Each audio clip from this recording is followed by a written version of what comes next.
Thank you everyone for tuning in today, and especially thanks to Torsha Bhattacharya, our Director of Research, and to our excellent panelists who I'll be introducing in more detail a little bit after the first presentation. So I just wanted to share a little bit of background before we have Torsha dive in to our research. So why are we doing this? We're doing this, we know that there's a systemic lack of access to the outdoors that was intentionally created. And so to change that, to make it more inclusive, we know that we also have to be very intentional about it. RTC has been doing this ongoing research for about a year and a half, and we're looking at various kinds of barriers and opportunities for access and inclusion and how those factors affect different groups differently and similarly, and you'll hear more about that in a minute. We want this research to turn into actionable steps that can help make our outdoor places, including trails, safer and more inclusive for everyone. We feel that we have an enormous opportunity to address folks' needs, and we know that these needs can differ across groups. We know that there is a shared motivation to be outside and to be on trails, and we know that at the same time, while there are these shared motivations, that there are perceptions of what it means to be outside, how it feels differently for different groups and for different people. And so we know that we have to create space for action and change. And that's really why we're doing this. And we know that in our work at Rails to Trails Conservancy and across the entire trails and outdoor space movement, that there is space for us to create change towards greater inclusivity. And we know that there's also shared value, that folks value these outdoor spaces. And most importantly, we know that empathy is a really important factor in this work. We can't do this work if we're not bringing empathy to what we're looking at and to sharing it. So that's really why we're doing this. This research is not just happening with Rails to Trails Conservancy, it's happening across this outdoor sector with the Outdoor Industry Association, People for Bikes, as well as many of our own projects and partners. For example, the Trail Network Circuit in the Philadelphia region has done a deep dive at this work as well.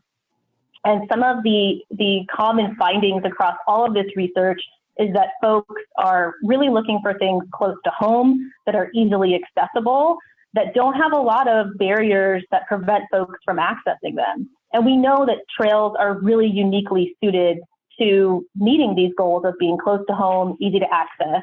But in order for all folks to access them, we know we have to bring that intention that I mentioned a minute ago, that empathy that I mentioned, and to help folks feel welcome and included. That burden lies on us in this movement. So what we're going to do today is we're going to walk through the top line national survey data numbers that Torsha's going to walk you through. And I think this reveals really useful information around these motivations, these barriers, these values, these perceptions. But what the data doesn't tell us is how we build that empathy into our work, which is why we're not just having this conversation today following the data, that's part of it, but we're also planning more qualitative work to talk directly with folks in a variety of regions. We did a qualitative focus group last fall here in the District of Columbia, where I am, and we're planning to do those same kind of focus groups, talking directly to folks in different regions across 3 different places. So today is really just giving you a snippet of the top line national survey results, and then really that survey data is going to create the groundwork for us to just have, I think, a really rich conversation with our outstanding guest panelists, and then we'll be sharing more to come in the future. So with that intro, I am so happy to turn it over to Torsha Bhattacharya, Rails to Trails Conservancy's Director of Research. Thank you so much, Liz. And thank you to all of you for joining into the webinar today, because we are going to talk about a very important topic about lack of diversity, that lack of representation among trail users. At Rails to Trails, we take equity and diversity as our core mission to achieve that throughout the organization as well as in the field. One of the objectives of this research was for us to better understand what kind of similarities and differences that exist across sociodemographics, say income, race, age, gender, For today, we are going to only focus on the differences and similarities that we found across race, age, and gender, and we will follow this up with more detailed information. We are going to get into the depth of how trails and walking and biking on trails are perceived by different groups, and what encourages or motivates people to be on trails, and looking at the flip side, what prevents people from getting out on trails. And we think that once we gain a better understanding, that will help us design strategies or go to people and talk to them and learn more about how to break down these barriers. In order to do these, we have used two major transport theory and behavioral theory models. One is Bandura's social model, which says that environmental factors around us, as well as personal factors, what we believe we can do, what kind of support we have from social groups of friends and family, that actually creates the behavior that is externally seen by other people. And all of these are interrelated to each other. And the behavior we then see is reinforced by our skill levels, by what our built environment looks like, and who we think we are. With COVID, the timing of the survey coincided with the travel restrictions due to the pandemic. And we were also looking at this possibility of this huge change that we saw, a huge increase in trail usage. How do we sustain the positive behavioral change? And we were looking at methods in which we can support this continuous sustained change on trail usage. What do we want to do with all of the information that we are constantly gathering, with the data that we now have, with the focus groups that we are going to conduct now and in the future? We want to develop and design strategies that impact everyone's lives, all of our lives.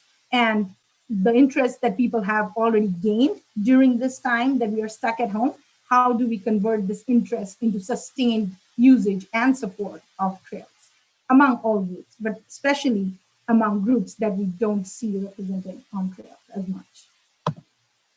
So we conducted the survey in 3 different parts. One was in the national survey, spring 2020. We got over 1,200 responses. We also conducted regional surveys in 4 of our Trail Nation footprints in the Bay Area, in Miami, Cleveland, Washington, DC metro areas, where we sampled at least a minimum of 600 respondents.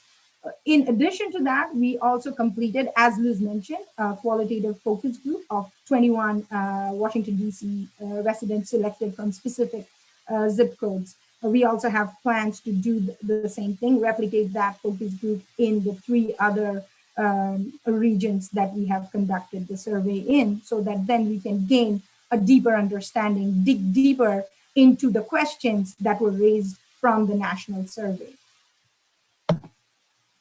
In the national survey, it was, we actually did a sample where we oversampled African-American or Black population, and also made sure that Hispanic, non-white Hispanics were also represented. In the survey, it was almost evenly split between the 3 groups, about 1/3 each. In terms of the age groupings, we had 15% in the 18 to 24 age range. A major chunk of our respondents came in the 25 to 44 years of age. A slight lower, 35% came in the 45 to 65, and then very few actually in the 65 and above. We might be focusing on some of these lower represented groups in future surveys. It was more or less evenly split between males and females. We had very less representation from people who identified as non-binary. What we found across groups is that everyone, irrespective of their race, ethnicity, gender, or age, they were choosing trails, to be out on trails, to connect with nature, for recreational mental health purposes as a way to relieve their stress, getting physical exercise and relaxing, being with their friends and family. So what we found when we sliced the data based on race and ethnicity was enjoying the ride or getting physical activity seemed to be the top two across the groups. But again, this whole theme of enjoyment, joy, of being able to go outside, that freedom that you get was throughout in this group. The same thing that you will see is replicated when we look at the gender slicing and dicing of the data. Again, the same two things pop out of getting physical exercise and enjoying the actual activity on the trail. So just being on the trail, not getting to a place, treating the trail as a destination themselves, providing value, the intrinsic value that trails provide, not just as a means to get from one place to another, but just by being there, providing this kind of opportunity to the people across gender. And when you look at the age group, you see again this very similar things are similar patterns. What we do see though is for the older groups, getting physical exercise becomes a top reason compared to other 18 to 24, 25 to 34 years age. We see the 65 to 74 age group saying that getting physical exercise was one of the top reasons that they chose to be on trails. But again, the same 5 reasons of being outside comes up. Then we thought of looking at how do these responses vary depending on how much people are out on trails or frequency of trail use. So we asked people how often they used trails and broke it down into people who are using trail very regularly, using sometimes or never, something in between, and then people who said that they never use trails. And this is where we saw some differences pop up. Black or African American respondents were most likely to say that they have never been on trails, and that actually corroborates our anecdotal evidence, but also what we have found is trail usage at present lacks diversity. So there is something happening there. And then on the flip side, they were also more likely to say, they were less likely to be regular trail users. We also asked a question about not just their current trail usage frequency, but also ideally how much they would like to use a trail in the future. So once we asked that, a similar thread was observed, and where we found that, again, Black and African American respondents were much more likely to say we don't want to use trails, or the rate at which they said that we want to use trails a lot more or more was much less compared to Hispanic respondents or white or Caucasian respondents. So I think we have our work cut out here.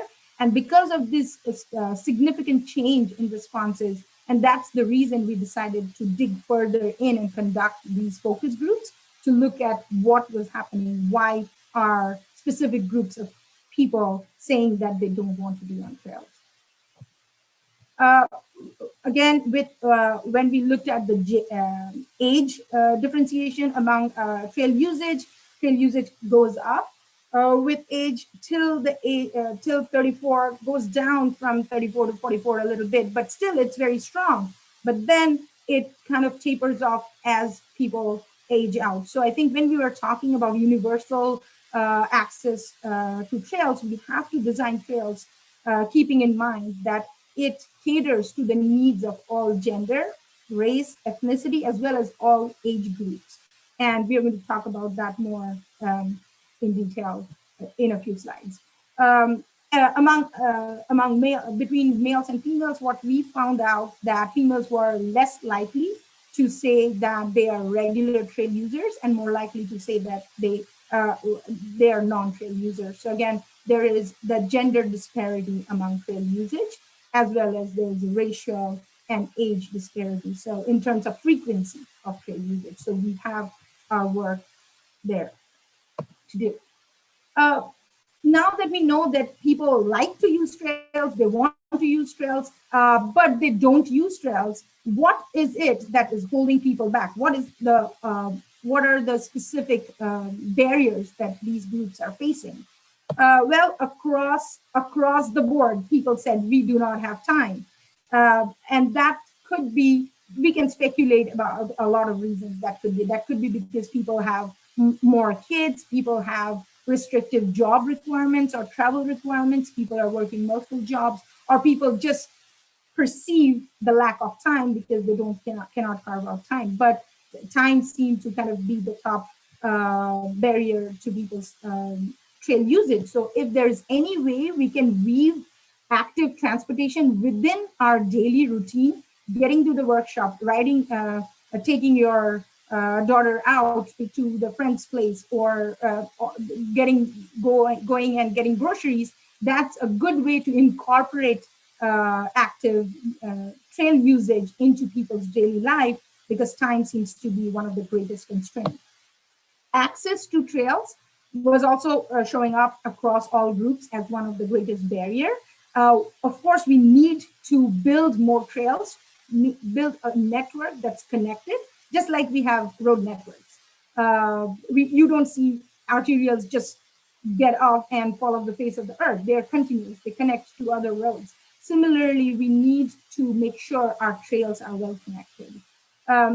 We also saw that there is also a lack of awareness of trails, that even if you have a trail right beside your neighborhood, you might not have explored. So we need to make sure that that awareness of trails nearby is enhanced.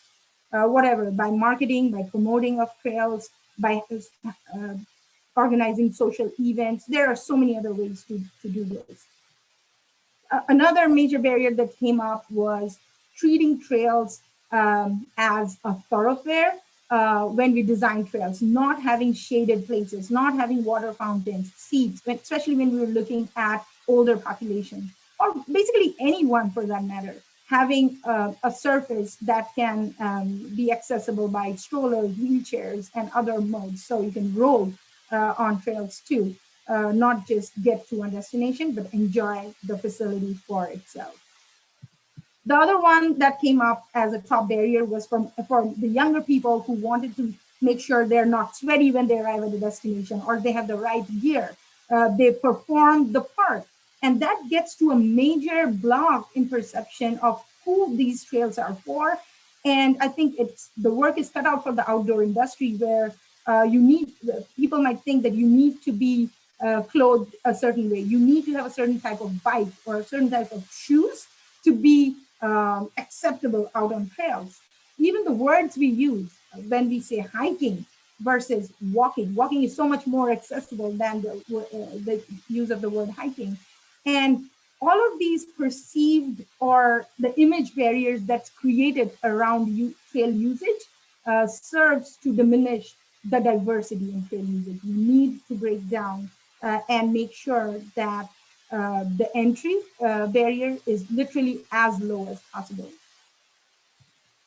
And of course, there is the perception of who belongs on trails, who gets to police other people's behavior on trails, who feels welcome on trails, because there are so many, like me, I feel so comfortable. There are so many other females out on trails, and I feel safe at night. Whereas if I don't see other females on trails, or at night, or if it's not well lighted, well, then I might not feel as safe to be on trails. So that feeling of exclusion, especially we saw that among African American or Black respondents who would technically love to be out on trails, but they feel that the trail is not for them.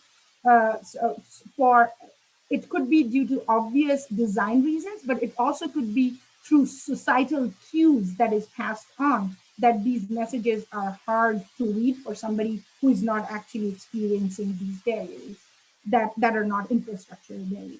And some of the perceptions are also by reading stories, hearing from others, rather than your own experience on trails.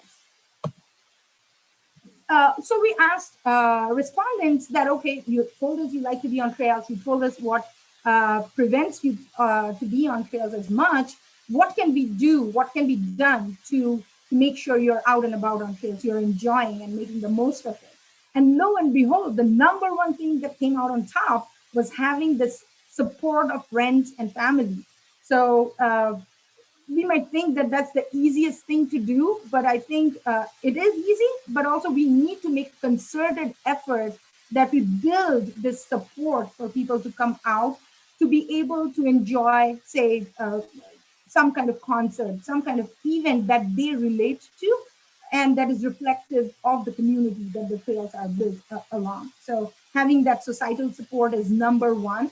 Having more destinations to get to around trails also shows up as a top requirement. But even providing safe, separated places, providing bike lanes that are separated from traffic, providing more, building more trails and greenways that are separated from traffic, maintaining trail surfaces, providing lighting and seats, connecting trails from right outside the door to well-connected sidewalks to those connections show up in multiple responses across the board. Um, as we move forward, we, because of the timing of the survey, we were lucky enough to be able to add in a few questions about COVID and how that impacted people's travel behavior and perception of trails. What we found was actually disheartening. What we found during COVID, Hispanic respondents and Black or African American respondents were significantly less likely to go out on trails compared to white or Caucasian respondents. So the pandemic had a disproportionately negative impact on minority communities. And this we know from the health data that we got, but also in terms of mental health relaxation benefits, they were the communities that were most adversely affected. We also looked at not just their change in frequency of going outside, but also how it changed the perception of how people think about or talk about trails. Across the board, I think that this is like such a good thing for us as a national trails organization, is across the board, across race, age, gender, everyone said that they all, majority of those groups said that they always considered trails and open spaces as important to them. So that's a big positive there. But another thing that the pandemic has done is opened up people's eyes to how much value that trails bring. It's not just a good to have amenity that I might go out once in a while. It's a must have thing that we need to have and we must demand to have access to for all communities. And what we see is among all the race groups, Hispanics are more likely to say, and as well as African Americans are more likely to say that during the pandemic, their appreciation of trails has gone up, and now they consider trails as much more important. So there is definitely this positive impact that the pandemic has on the appreciation and value that trails provide. Similarly, what we see across gender is males are more likely to have developed the newer appreciation for being out on trails, not taking trails for granted. But across the board, again, between males and females, we see that there is always the understanding that trails do contribute positively and are important. When we look at the gender, the age category, and look at how this pandemic might have shaped people's perception about trails and open spaces, the same pattern follows, where the gray bar, which looks at people always considering trails as important, to be the top one, but also the blue bar, which says, I now consider trails as important, to be the second highest. What is fascinating to see here is in the age group of 65 to 74, we see that the older age group, people in the older age group has a renewed appreciation of trails during the pandemic. They do not want, mostly because all of us are stuck at home, no way to go out. So that the trails or green spaces was this one island of relaxation that people could see. So that's one very positive thing that has happened there, is people developing this additional sense of urgency and importance to have trails. So just to wrap up what I just said, I know it's a lot of information. That's why we tried to keep it limited to gender, race, and gender, race, and age. But we collected information about education, income, urban, rural differences, and we see similar patterns emerge in terms of motivators and barriers. The key findings to wrap up this presentation are that, again, universally, trails are valued for their mental and physical health benefits and social and recreational values that they provide. We still see more males out on trails compared to females. Male respondents, I shouldn't say males, male respondents are more likely to look at the utilitarian, about saving time and money aspect of trails, whereas female respondents are more likely to value the social aspect that trails provide. So when we are designing for trails, we need to keep these aspects, what these tell us, in mind. Black respondents are much less likely to be trail users, and also less likely to report that they're going to be increasing trail usage in the future. And unfortunately, they're also more likely to say that trails are not welcoming to people like them, and they don't feel like walking and running outdoors. So again, we have our work cut out for us. Older respondents, as is expected, they need places to stop and rest, more shaded areas, and that would be true across, but they were more sensitive to those kind of barriers. Oops, I have it a little bit on the other side. But younger respondents, again, more worried about what is the right thing to do, what is the right clothes to wear, I don't want to look messy. And so again, a direct message to the outdoor industry to cater to people, to break down the barriers of expensive clothes, expensive gear, or specialized equipment that is not required to be out on trails. Hispanic and Black respondents, again, much more affected during the pandemic, and they're much less likely to go out and experience trails. So we need to make sure that trail usage, and especially when something like this hits, where we are all constrained to our houses, we make sure the positive benefits of trails are accruing to all of the users. Specific groups have had more positive impact and perception of trails, but across the board, trails are valued as important and not just nice to have. And last but not the least, it's very easy to increase and enhance trail usage by providing safe spaces, by improving maintenance and lighting on trails, providing destination, and making sure you have that support group of friends and family to kind of cheer you on when you are undertaking this activity on trails. With that, I will end my presentation and pass it over to Liz for our panelist session.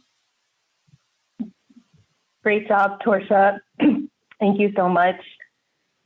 So Torsha went in, did a great job going through all of that, the survey findings for you. There's obviously a lot there, and that's not even, as Torsha mentioned, it's not even all of it.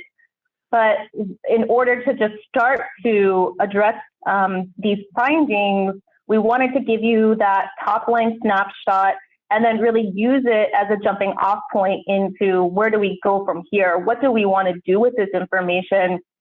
And like I said, we have other colleagues in the outdoor recreation and active transportation space who are doing similar research. So the hope is that, you know, as we're all digging in on this and doing the work, that, you know, we are kind of learning together and working together to, you know, take action to, you know, address inclusion on trails and outdoor spaces.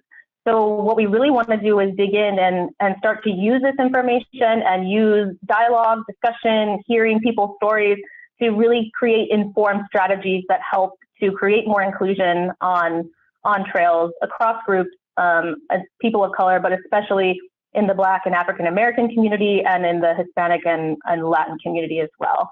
So to start to kind of just poke at these themes a bit and to dive in a little bit deeper, we have recruited a really stellar panel that I am really grateful that they're joining us today. And I'm going to just give a quick introduction to all three of them before we dive into our discussion.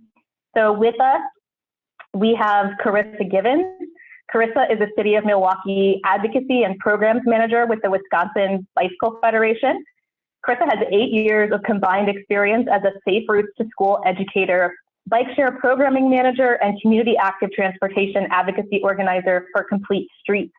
Carissa commutes by bike and bus, loves to walk places, and to bike camp. She is currently the program manager for the Active Transportation Alliance in Milwaukee Safe and Healthy Streets Group, and also serves as the chair of the City of Milwaukee's Bicycle and Pedestrian Task Force. Also with us, Nicole Jackson. Nicole is a native of Cleveland, Ohio, and an alumna of the Ohio State University, where she earned her Bachelor's of Science degree in Environmental Education and Interpretation in 2011.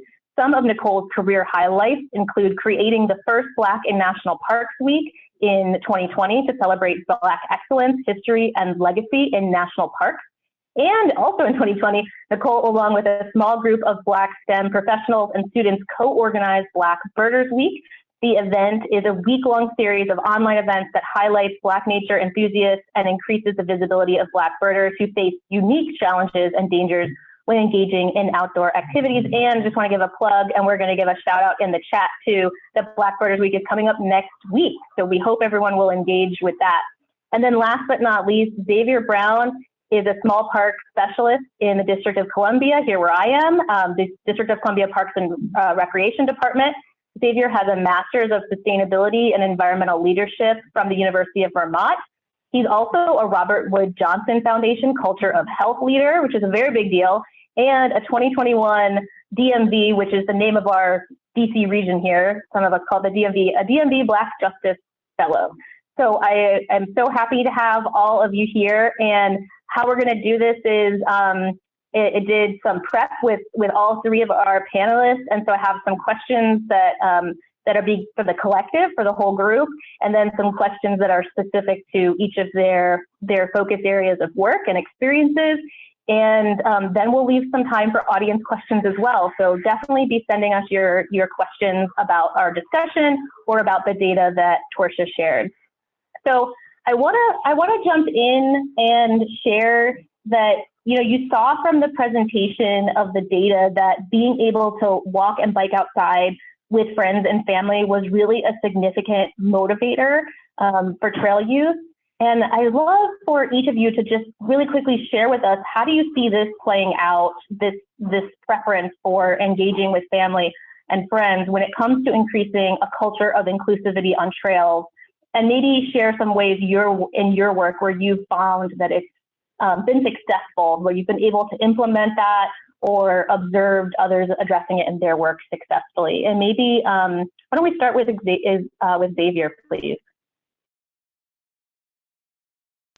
Sure, no problem. Would you mind repeating the question one more time for me? Sure. So in terms of engaging with friends and family, we saw that was really a significant motivator to help people feel more motivated to get outside, to walk and bike and be on trails. And so I'd love for you to share with us, how do you see this playing out when it comes to your work of increasing inclusivity on trails, and what are some ways that you bring this element into your work? Yeah, for sure. DC being kind of like the way it's set up, there's trails, there's parks, there's all that stuff that pretty much surround the city. So there's no part that you can go in the city, whether you're on the Black side of town, white side of town, whatever, that doesn't have access to green space. That's just the kind of town it's been kind of created in that way. There's national parks, there's like local parks. So it's just all over the city. For me, I think the most important thing is to allow people the space to like define themselves in the parks, you know? So a lot of times, like I work for DPR, we might try to dictate what it looks like for Black people or whoever, we're talking about like, this is what it looks like to be on the trail. This is what it looks like to be in the park, but if we allow people this space and the time to create what it looks like for them to be in the park with their family, I think you'll start to see, you'll start to recognize things a little bit differently, So I rode my bike this morning on the Anacostia Trail. I saw tons of older Black women on the trail, walking, skating, and all types of stuff. And they were out there just moving and grooving, chatting, just doing their thing. And I'm saying what's up when I ride my bike. And so I see them every morning. And so they've defined like what it looks like for them to be on the trail, talking with each other, just enjoying and it's a beautiful trail. And you see that in different trails all over the city. But sometimes I don't think we might not recognize people's movement or how they interact with the trail as something that's like valid and valued. So I think allowing people the space to like define what it is to them on the trail, and then they will use the trail instead of trying to dictate what it means to be on the trail, however that is. Thank you so much, Xavier. Nicole or Caressa, you want to jump in and add any thoughts about that? Yeah, I think jumping off of what Xavier said, it's the space to feel like you can be yourself and however that shows up. And I feel like as a Black woman, very multifaceted. So a lot of my work is connecting myself, especially to more opportunities to get out in nature, but also exposing other Black women in my community to the varieties of ways that they can connect to nature and the outdoors through trails. So that could be, multi-use trails, that could be park trails, that could be biking, hiking, walking. So a good example of that that we have here in Central Ohio is Girl Trek. And a lot of that program is wonderful because it's encouraging where Black women focus on their health through walking, which is wonderful. And there's been an exponential growth in that and more Black women wanting to get out and explore their neighborhoods through walking and even neighborhood parks. So they don't feel like they have to go far away to have that connection, but also building community and getting to know each other within those different parts of Central Ohio to come together and enjoy that walking time, but also focus on their health. The other thing is the different types of activities that we do. I think of instantly, I'm a bird watcher, so I instantly think of places that I can go to find birds, and I know what the birds are. And then there's people that see me and I don't quote unquote look like a birder. Typically it's, older white male with binoculars and, khaki pants that people think of when it comes to bird watching. But a lot of people that are getting out to learn about bird watching are starting to look like me, especially younger people who use their phones a lot, through social media, and that's how they connect. But then also what Torsha was referencing with knowing what gear to wear. So how do you bird watch? Like, do you need binoculars? Do you need special hiking shoes? Do you need field guides, that kind of thing, but also knowing what green spaces are in your neighborhood for you to be able to do those things and enjoy them without being harassed or questioned or, think that you're, I've had instances where either I've been questioned about what I'm wearing and why I'm wearing it as a birder, or someone has told me, my binoculars look like a weapon. What do I do about that? So it's like, there's these legit concerns around safety when it comes to using the trails for these outdoor activities that need to be a part of these conversations. But at the same time, it's not that we don't want to get outside and do these things. It's more of us feeling comfortable and that we can be ourselves and not feel like we have to, I guess, hide a part of ourselves to enjoy those outdoor experiences on the trail. Thank you so much. Caressa, you want to add anything? Sure. Well, I'm quite envious of of Xavier's situation, I definitely recognize that landscape as being highly connected. In our community in Milwaukee, we actually have a lot of wonderful, great trail systems, but one of the things that I think contributes to the, I guess, the consideration of the question of togetherness, of like people being more willing to do things together, is that these trail systems are still growing and desperately need to be connected, and connected not only, you know, through a loop, but also, you know, intersected, because I think it's, you know, maybe you think of how, you know, if you have house cats, have you ever seen people, or have you ever seen like National Geographic or some kind of, like, how lions like to just hang out with one another all the time? They're just hanging out in the pack. People are like that too. They're gonna, whatever's most convenient, wherever that spot in the sun is, they're gonna be there. So if I have a friend that lives, you know, up on the north side, and I'm over here on the Hank Aaron State Trail by Miller Park, you know, and I work there off the trail, which is awesome.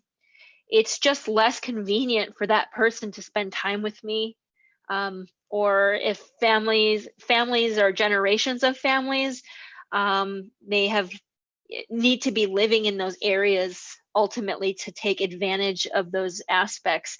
I'm blessed. I live in a very walkable neighborhood, have very close access to a trail system on the lake. I can go everywhere. My friend circle is here, and I can do that all by walking 15 to 20 minutes. And that's my privilege. But not everybody has that opportunity. So I think when you look at the numbers, the people are more willing. We are creatures of comfort. We like to be around people that are like us, even though sometimes we need to push ourselves to not do that for the sake of better, you know, for the sake of kumbaya. But yeah, I mean, I'll probably say it again and over again in some various questions that you ask, but that's what I see. Even though, you know, like, we've got students that work for the Bike Fed for us. They live all the way over on Mill Road, which is like 40 minutes away. And they would love to be, you know, with their friends and family, you know, where we are, like after their job for like, you know, bike and movie. But I think it kind of, we'll be talking a lot about how time is a big factor. It's just it's not convenient when your system is not connected appropriately, because I think there was some comment about destinations versus thoroughfares. We have to have opportunities to utilize these wonderful assets in all the different ways, because some people just don't have the time or interest to use a trail as a thoroughfare, and that's okay. So how are we actually, you know, thinking about the land use and connectivity of these trail systems? Thank you. So I know when we say access, and you heard this theme come up again and again, and it comes up all the time, I'm sure, for all of us, but it means access means so many different things to different people. And I think oftentimes those of us in the trail planning, trail advocacy, you know, outdoor planning and advocacy field, you know, we see a trail on a map that we planned, and we assume it must be a known entity. If you live near that, you must know about it. You must know that it exists and that it's a resource and an asset for you. I'd love for you to, where of course time just moves way too quickly, so maybe we can just do try to keep our answers short so we can do more questions. But I'd love to see why do you think that, why shouldn't we assume that people who live near a trail are going to know about it, or just, you know, shouldn't assume they're going to feel welcome or safe on it? And if you could weave in, you know, what are some ways that, you know, or things you're doing or you're seeing others do that you think kind of break down some of those barriers? Yeah, so for me, it's more of, I guess, the way I got into bird watching was actually through my studies at The Ohio State University. That's how I became a birder, was through research with some grad students. And the research was being done in different city and metro parks here in Central Ohio that I didn't know existed. I remember there was a park that I lived nearby that I didn't know existed until I started doing the research, because it was behind a shopping mall area. And it had trails and trees and, you know, the river and all of that stuff. But had I not done that research, I wouldn't have known that it existed. And I quickly put it in my mind that that's the place that I could use, only because there was a bus stop not too far away from where the park was and where the shopping center was.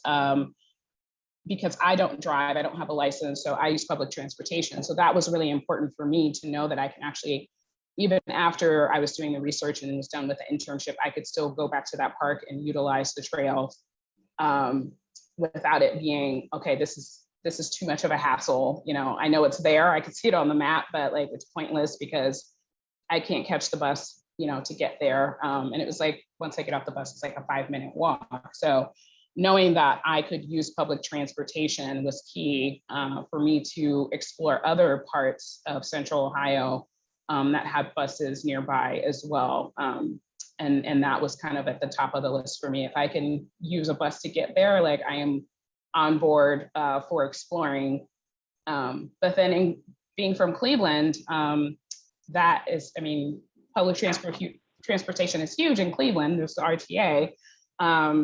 And I used a lot growing up with my family, but a lot of the parks are in like suburban areas. So like if you have to take 2 or 3 buses to get to these, you know, city parks, metro parks, and it's a lot harder. So I think depending on where you are, there's definitely variety in how you can get to places, whether there's a lack of access or you just, it takes so much more effort. And I think that's where the time factors in of just like, you know, if that's going to eat into my time during the work week or even during the weekend, or if I have a big family, because I have 10 siblings. So my mom never took us to places unless, you know, there was a vehicle of some sort or we can get on the bus. But most of the time I would go out by myself because I just, you know, had time to explore, you know, when I was in middle school and high school to say, hey, these places are here. These are where the bus routes are. I know I can go and do this by myself. But then when it came to the rest of my siblings, it's a different conversation, and even other family members because of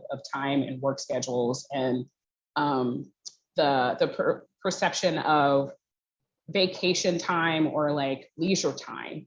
Like that's not something I can, like, I can't take a break from these duties that I'm obligated to do to go to a trail. Thank you so much, Nicole. That all resonates really strongly with me. Xavier, I'd love for you to, I know this is part of your work, so I'd love for you to address this question. You know, why shouldn't we assume that folks who are living near a trail or a trail system, you know about it? And maybe tell us a little bit about your work, what you're doing to help make people feel more aware of it and more welcome. Yeah, sure. So definitely in a town like DC that has seen a lot of changes over like the last 20 years, right? Gentrification, all types of construction. There's been a lot of new trail development, right? And so if you don't have the time to go to a meeting, a community meeting or whatever, to even know a new trail has been developed in a place that maybe you had your own footpath that you used to cut through or spend time in, you know, that could be one of the reasons right there. I realized that like, if I didn't do the work that I do, then a lot of the trails that I know that just connect all around the city, I grew up in DC my whole life, and I hang out with people who grew up in DC their whole life, and they don't know. It's like, damn, you can get from here to here, just cut through here, and it takes you behind here, and you know, up here and around here. They don't even know it exists, you know, because for one reason, I think there's a lack of, if you don't have an opportunity to go to the meetings, that information it's disseminated, but it's disseminated to the people who are interested in it. So it's like held like in that little pocket, and anybody that's outside of that pocket isn't gonna know, you know, realistically, until like somebody brings you out there. Somebody just takes you, you know, walking out there, riding bike, or, you know, so somebody would have to like, and then it most likely have to be somebody that you trust, or like somebody like me. I'm like taking my friends out there or some young folks out there. So I think that's one of the biggest, that's one big reason, because you can look at a map and look at the trails, and then people that have lived there for 30 or 40 years, I mean, there's development going on all over the place. You see new buildings all over the place. So a new trail is like, I didn't even know this existed. So I think that's one big reason that I can really think of for me, I've been just starting super small with like these community morning, like for lack of a better term, like nature walks or nature sensory walks. And so we meet up kind of 9 a.m. and we would just go for a walk. And it was mainly seniors, elders on the walks, and we would go kind of at their pace. And so I said as fast or as slow or short, or as long as the walk, however they wanted it to be, 30 minutes, to be an hour, whatever. So we just walk and just move and just talk and explore the connectivity of, we were primarily in this one park called Oxen Run Park, but exploring that connectivity of that park. And there was a pretty much, they paved the trail, they have lights on the trail. So the trail looks different than when it looked, 10, 20 years ago. The community looks different than it looked 10, 20 years ago. So we've been kind of working on just doing that and figuring out ways to slowly like cultivate that. And so my goal ideally would be so that like I'm not even involved in that anymore. You know what I mean? Like the community, people who are involved, they like pollinators, I guess, so they like pollinating other people in their neighborhoods and taking more people out on the trails. And I'm off, somewhere else doing something different. So that's kind of like what we've been doing. It's been a super slow process, but I think it's been because we try to make it like as organic as possible. It's not a process that's moving real fast. And things that are typically like natural, they cultivate and grow at a natural speed, which typically isn't very fast, but it takes time to build like relationships with people. And then you can learn also from, building new relationships, like what are the ways that people experience nature on this side of town, because some of the largest parks are in Ward 7 and Ward 8. So people have always been experiencing nature. It might not be like documented the way somebody else, but Black people have always been experiencing nature, have a relationship with nature. So how has it historically been done, and how can we maybe re-recognize that with the younger generation or with the older generation who's put it on pause for a little bit. So that's kind of like what we're working on, but it's been like, a slow moving process. You teed me up so well for this. I have a question for Caressa, and then I'm gonna take some audience questions after that. But I heard Rue Mapp, who is the founder and president of Outdoor Afro, and she used to serve on RTC's board of directors, Rail Trail Conservancy's board of directors. I recently heard Rue say, change happens at the speed of relationships. And I really appreciated that statement, and just really relates to what you just said, Xavier. And so Caressa, I wanted to ask you, how do you see like leveraging relationships as really key? And maybe what are some of those relationships that have been cultivated in Milwaukee where you are to kind of break down these barriers that we're talking about, get people outside, feeling more included outside? Yeah, that's a really good question. Coming from one of the most segregated cities in the country, we could all stand to build some better relationships. I would say from my personal perspective, in growing into more of an individual who would like to see a more holistic built environment, I came early from the lens of bike advocacy. Yes, I work for a bike advocacy organization, but we also just want our streets to be safer. We understand the value of transit and all those other things that complement biking. So in my perspective, or in my experience, I've really just tried to seek out people who I know do not necessarily share the majority of values with or connect with cycling at all, but want to see, a better quality of life in the neighborhood, want better walking, et cetera, or just like, for instance, we have an incredibly terrible reckless driving issue in Milwaukee County. Last year, in 2019, I found this group called the Coalition for Safe Driving that just happened to be advocating for more community presence on a particular reckless driving city-county reckless driving task force that was formed. And I just really wanted to connect with them and try to establish some shared values. But ultimately, what I was doing is just doing a lot of listening. And it's very challenging if you work for a nonprofit, because a lot of times you have to be hitting these objectives of the grant, and a lot of times you don't have a lot of time to, I'll say, go through the side door. And when I say go through the side doors, listen and learn about that person. Take the time to go to their things that are not transportation related. That's just natural, like how you build relationships, how you build friendships. But it can be tricky when you're trying to balance your professional objectives. But we're much better for it because we have the shared value around just transportation safety in general.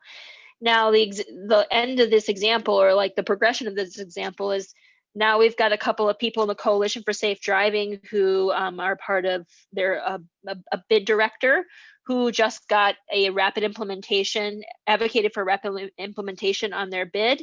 They applied for a Bloomberg asphalt grant, like all this stuff that I never told them you should do that. They just did it, but it's just taken time to just get to know one another. And also me be real about the fact that not everybody's going to be able to get on a bike and take their kids to work and all this other jazz. It's just not practical. So, you can't just go straight through the front door and be like, hi, my name's Caressa. This is my card. It has a bicycle on it. You should come biking. It's not how it works. So I hope that kind of helps folks out. No, trust is not built in transactional ways, right? So I love everything. At the end of the day, though, it really stinks when when you've got to try to find that professional balance of, we have a year to do this grant. We have we have this much time, and it's like, that's not fair. You got to be also, when you apply for these grants, whoever you are out in there, like calling in today, is like, really think about what you're applying for. Who are the people that are funding you, giving you these resources, and what expectations they have?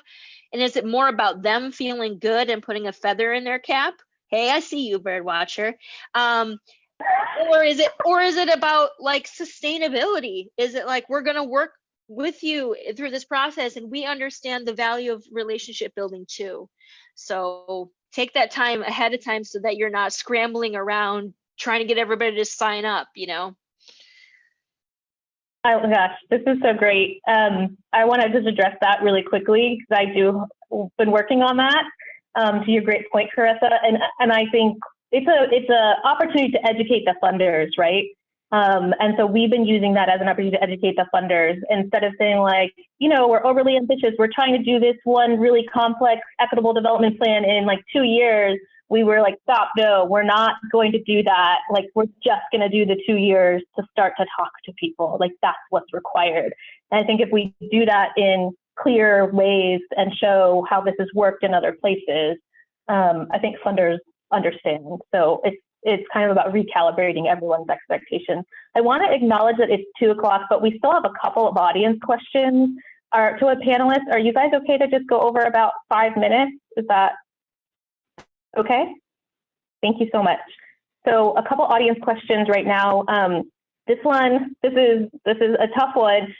When trails move through historically segregated communities, which I would argue is everywhere, how can we overcome that history and create more inclusion? Who wants to start or take a gander at that? I can go. Thanks, Nicole. I guess it goes back to what Caressa was saying, and Xavier, with the relationship building. Like, not everybody, like, you don't know what you don't know. And I think having those difficult conversations of where does that history start, and like, who knows about it and who doesn't know about it. And there's so many versions of, the stories that are happening in these communities. And I think with, so I started Black National Parks Week last year, and essentially it was for me to educate myself about how African Americans have contributed to the creation of national parks, but also helping other people understand that they could see themselves in the national parks through these stories, and creating their own stories and memories moving forward through their national park experiences. So it has to start with me you know, I can be gung-ho and like, yay, national parks, awesome, let's go to the parks. And, you know, but then there's, again, that history of exclusion that we don't acknowledge. And I think that's where it needs to start, of just listening to people from wherever, like them being able to tell their stories of those experiences, whether good or bad, but knowing that they feel like they have a voice and can share that experience or information. Because some of it is untold, some of it is out there in the mediaverse, but then, you know, there's different parts kind of strewn about. So I think having that understanding of it, it goes back to the relationship building.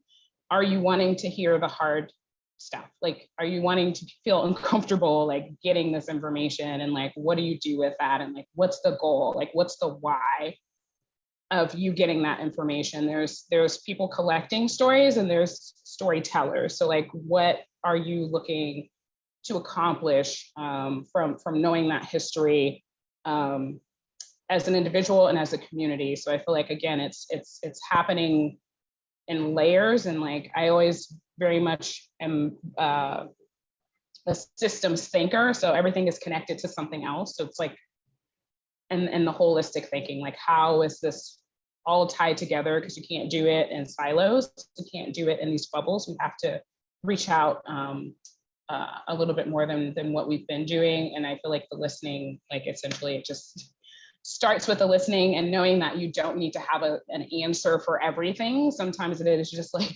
listening and like sitting with that information.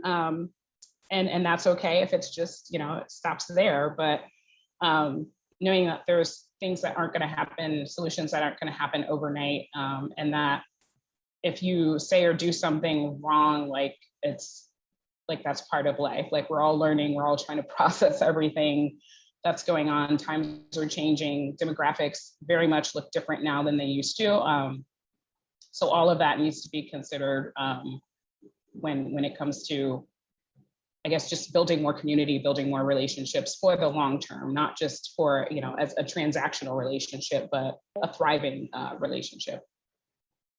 I love what you said about the storytelling, because I think it goes back and everything you're saying about, you know, not just grasping in desperation to solve it overnight, but even the storytelling, it goes like, what's your intention, right? Like, you have to have like an intention going in. So like, you're not just collecting that, you have an intention of what you want to have happen with that. You may not be able to control all of it, but you have that intention and purpose. So one more kind of big picture question, and then we've got a data question for Torsia, and then we'll wrap. So big picture question, going back to what we saw in the data with the desire, you know, for being out on trails specifically with the friends and family. About the first question I asked, do any of you know of, like, in your programs or other programs, of how this is like specifically addressed in ways that you've seen it be successful? Like, is it through family-friendly events? Is it through buddy events? Like,